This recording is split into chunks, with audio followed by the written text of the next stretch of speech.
하고요. 예. 베스트셀러죠. 후기도 많고 다른 곳에도 있지만 딴지마켓에서 가장 저렴하다. 산양산삼 대상을 받았고 명품이고 오 구매후기가 17,000개. 이야. 사포닌 함량이 뛰어나다고 합니다. 자, 딴지마켓에서 박구영 교수를 모시겠습니다.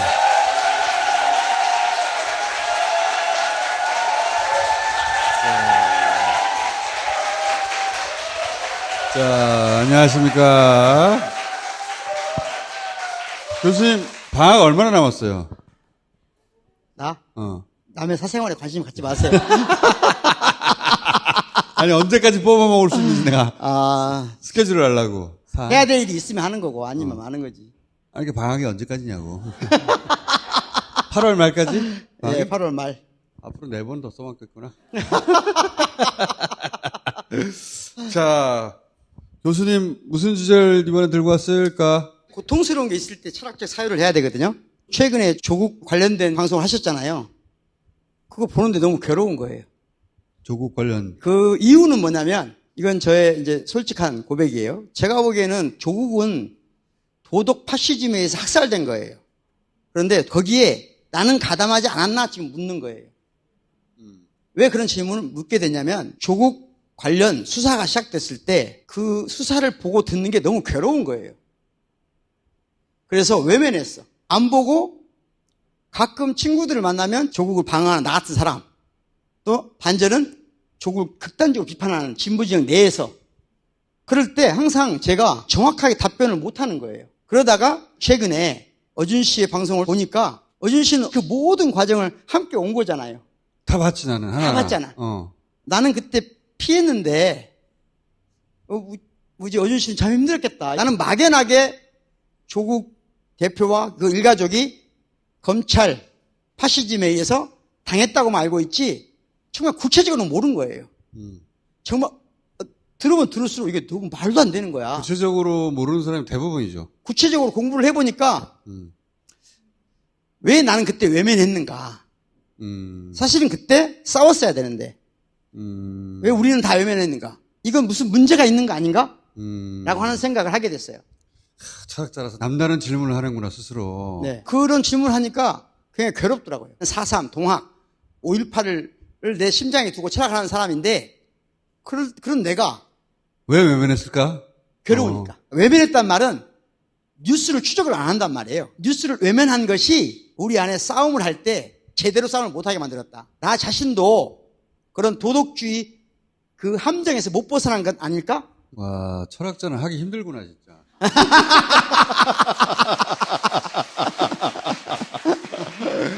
그러니까 그때 나는 왜 조국이 무슨 일을 겪고 있는지 하나하나 뉴스를 따라가지 않았을까? 그렇죠. 그 질문을 다시 하게 됐다는 거네. 예.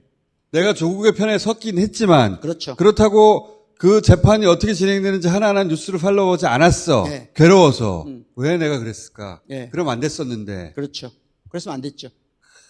어준 씨가 최근에 다시 또 그런 얘기를 하니까 다 찾아 들어가 봤어요. 빨간 아재라는 분도 굉장한 분이더라고요. 빨간 아재는 그 영역에서 최고예요. 그러니까 그거 어렵거든요. 그리고 그렇게 못해요. 예. 내가 좋아하고 기대하는 사람이 거대한 힘에 의해서 난도질을 당하고 있는데 그걸 발 앞에서 매 순간 지켜보고 있다는 게 만만한 일이 아니란 말이에요. 괴롭지. 더군다나 자기 손으로 구할 수가 없잖아. 그렇죠. 빨간 아재 그분한테 또 우리 어준 씨한테 내가 이 미안함으로 박수를 쳐드리고 싶습니다. 돈으로 줘.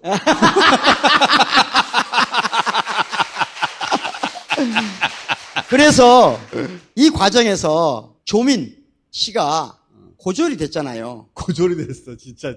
있을 수가 기가 막힌 일이야. 견딜 수가 없더라고요. 그걸 보니까. 윤석열, 한동훈 일당이 저지른 행위는 당연히 잘못됐지만 그 행위에 의해서 고통받고 있는 사람을 외면한 나 역시 마찬가지로 한다면 국민대학교 일부러 가져온 거예요. 제가 보기에 대학은 이제 붕괴될 때가 됐구나.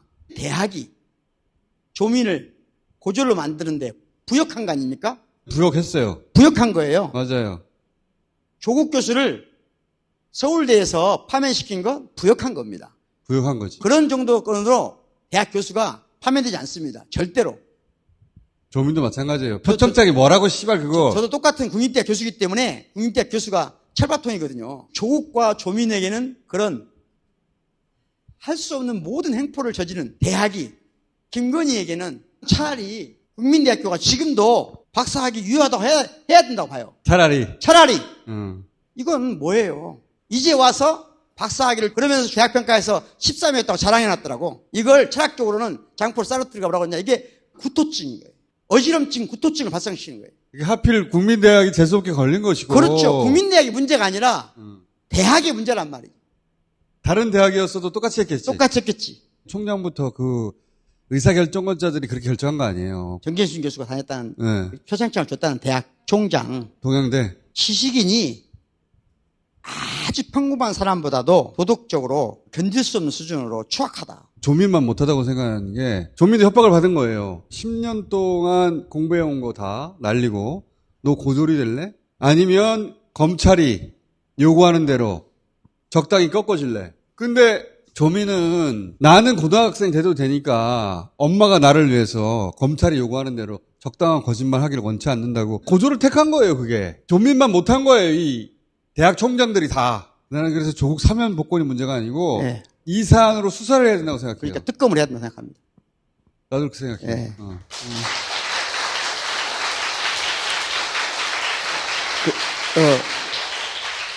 공부합시다.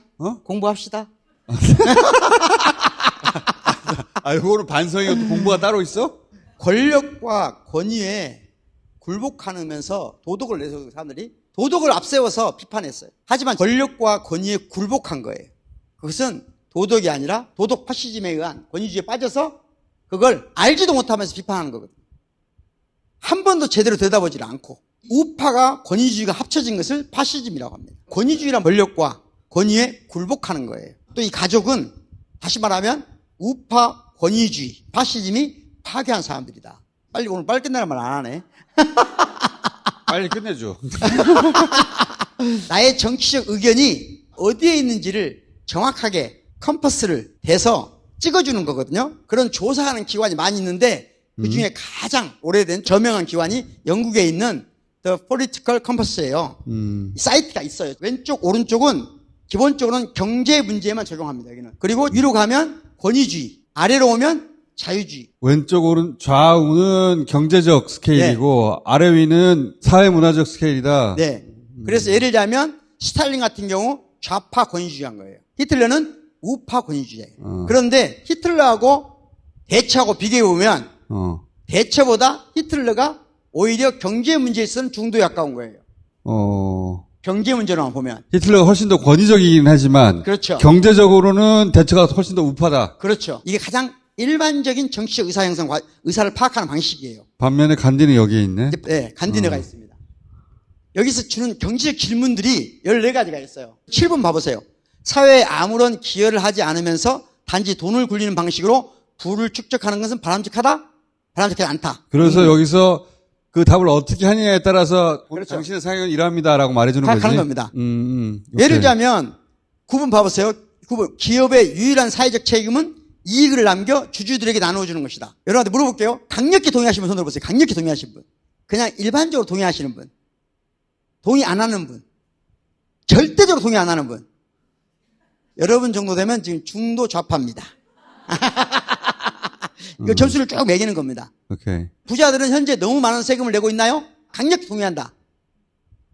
조금 동의한다. 동의하지 않는다. 강력히 동의하지 않는다. 예. 극좌들입니다. 예? 사회 질문들은 훨씬 많은데 추상예술은 아무것도 상징하는 것이 없기 때문에 예술이라고 볼 수 없다. 동의하십니까? 강력 동의하시는 분. 동의하시는 분. 약간 동의하시는 분. 완전히 반대하시는 분. 예, 문화적으로 지금 손 안 들으신 분들은 중도. 예, 무지에 근거한 중도라고 그러겠어요. 예? 되게. 무지에 근거한 중도? 예, 그렇죠. 완전히 알기 전에는 판단을 중지하는 것. 이게 철학적으로는 모리스 멜로 퐁티라는 사람이 진정한 자유인은 완전히 알 때까지 판단하지 않는다고 그랬어요. 에포케, 판단 중지. 괄호 속에 넣어놓는다 이런 말이에요. 위로가 되겠어.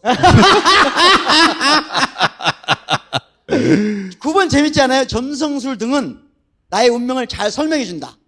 자, 강한 반대. 강한 반대. 반대. 동의.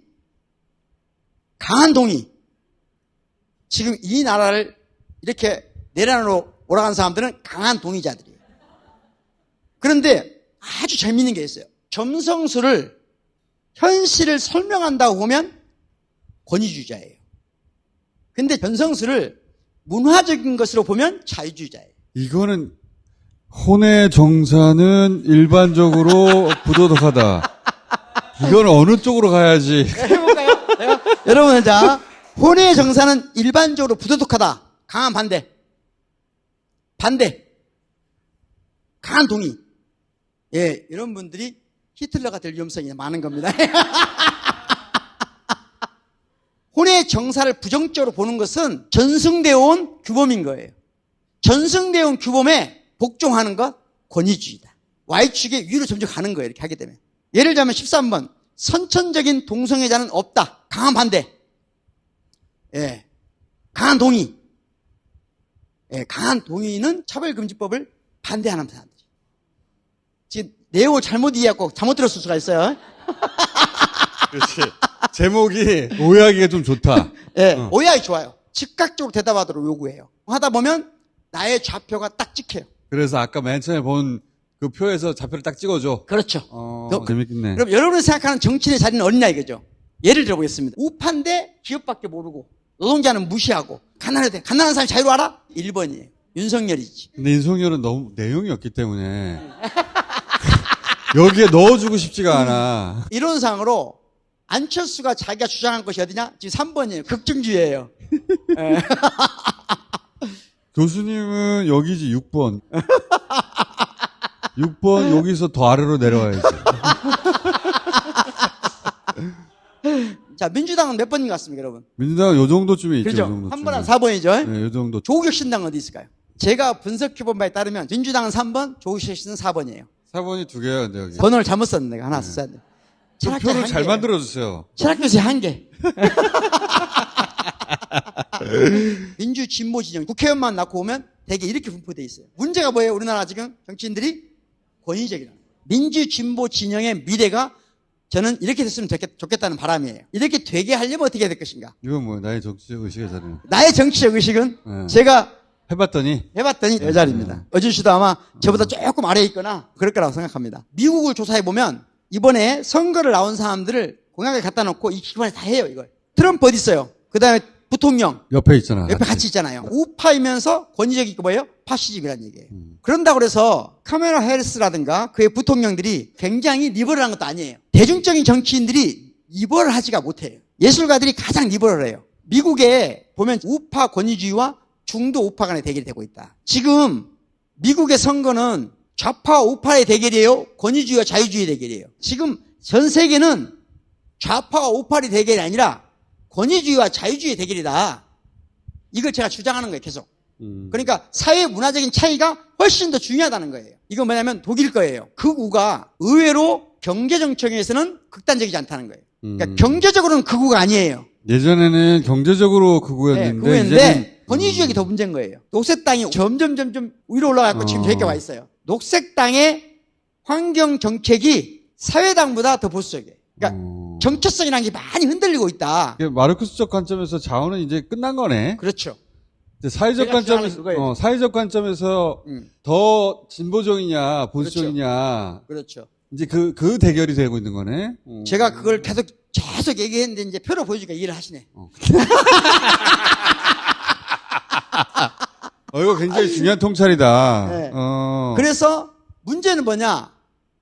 민주당의 현재 국회의원들이 운동권을 하다 보니까 좌파지면서 권위적인 경향이 있어요. 자기 행위에 대한 성찰이 부족해요. 보이지 않는 데서는 권위적이에요. 그걸 빨리 극복해야 북미, 유럽이 겪고 있는 극우화를 우리가 오히려 밑으로 당기는 나라가 될 수 있다. 학생운동하던 시절 사람들은 예, 경제적 좌우 구분밖에 머릿속에 없었거든요. 그렇죠. 부르주아니, 프롤레타리아니 예. 뭐 이렇게 구분해 왔는데 지금의 정치 현실은 그 구분은 거의 무의미해졌어. 그걸 봐봐요. 차이가 없다니까요. 이 차이보다 무의미해졌고 이 차이가 얼마나 권위적이냐. 이 축으로 있을 때 사람들이 거부감이 적어요. 왜 거부감이 적냐면 인간의 감정에 뭔가 나름대로 make sense 해요. 그런데 어떤 사람을 일반적으로 사람들이 싫어하냐.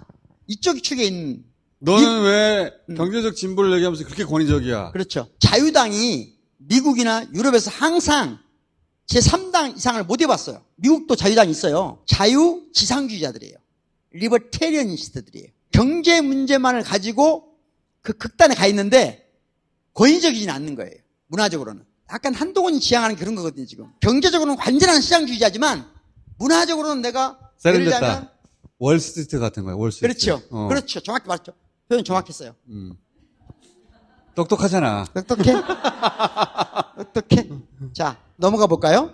또 있어? 검찰이 이 두 분을 악마로 만들 때 거들거나 외면하게 만든 것이 무엇이냐. 나조차도 도덕에 나도 모두 굴복한 거예요. 권위주의를 비판하고 있는 나도. 이때가 언제인지 아십니까? 혹시 이 사진이? 글씨. 성남시장일 때네, 성남시장일 때 썼던 거예요. 좋은 것은 말리를 간다 이 말이죠. 두 사람 다 앞으로 닥칠 일을 모르지. 얼마나 쌩 고생을 하게 되는지.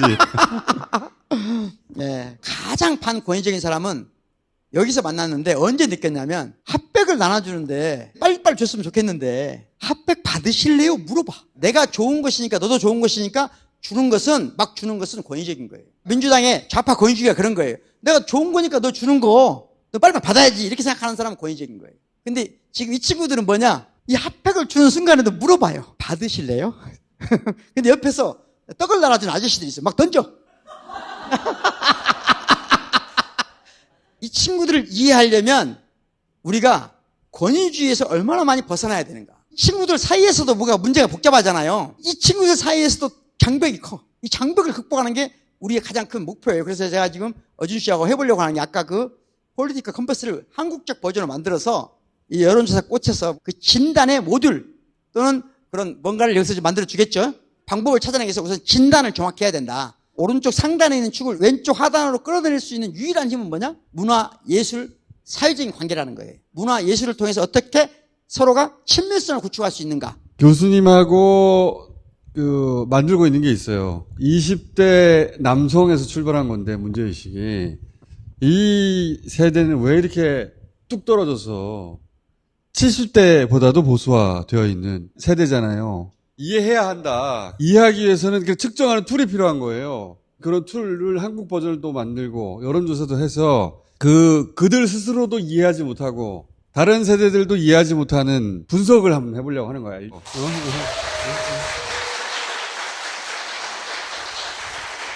저는 그래서 미국 쪽, 독일 쪽 문건들을 보고 책들을 보면서 느낀 것은 우리가 이 연구를 잘하고 방향을 제시하면 그야말로 K민주주의가 세계의 모델을 될 수 있다. 그때 영어로도 책도 만들고 번역을 해서 돌려야 되지 않을까? 그런 생각을 미리서 해봅니다.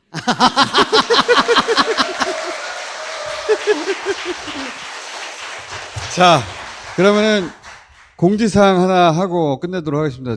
제가 요즘 박구영 교수 어디서 왔어? 라고 묻는 사람들이 있어요. 박구영 교수를 수동자에 처음 접하신 분들은 이 양반 도대체 어디서 왔어? 박구영 교수님하고 저는 윤석열 당선 전부터 철학 얘기를 해왔습니다. 월말 김어준에서. 다시 들어보면 웃는 게 절반이에요. 근데 초기에는 정치 이야기가 아니라 철학 이야기만 했습니다. 많은 철학자들을 제가 그 과정에서 보냈어요.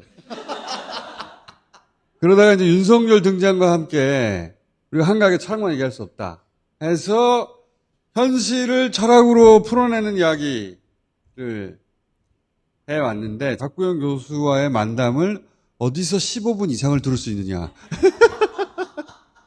문의가 꽤 있어가지고 이벤트를 하기로 했어요. 월말 김어준에서 들을 수 있는데 몇 년치가 쌓여 있습니다. 신청하면 한 달에 무료입니다.